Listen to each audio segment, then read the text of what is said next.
Good evening and welcome to a brand new episode of Biz at Sunset, the show that brings you the biggest stories from China this week.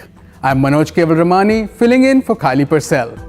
This week, all eyes were on the AIIB as the deadline to sign up finally passed on March 31st. And by the time the clock struck 12, nearly 50 countries and regions ranging from Norway and Sweden to Kyrgyzstan and France had signed up to become prospective founding members. As of today, 33 of them have been approved as founding members. The final tally, however, is expected on April the 15th.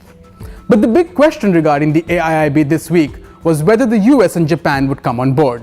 There was much anticipation as US Treasury Secretary Jack Lew flew into Beijing ahead of the AIIB deadline.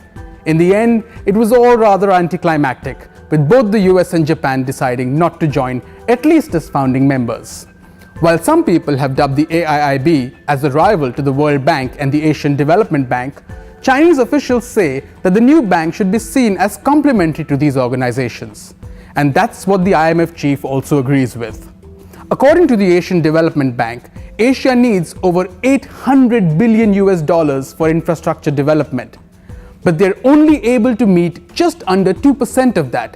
That's just around $13 billion.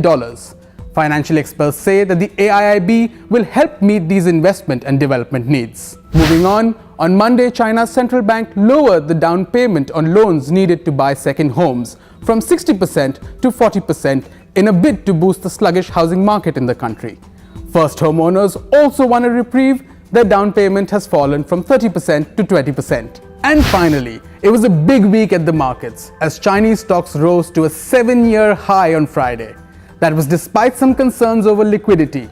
On Thursday, China's securities regulator said that it had approved new IPOs and around 1.7 million new stock accounts were opened last week. That is the most on record. That's it for me. Hope you have a wonderful weekend.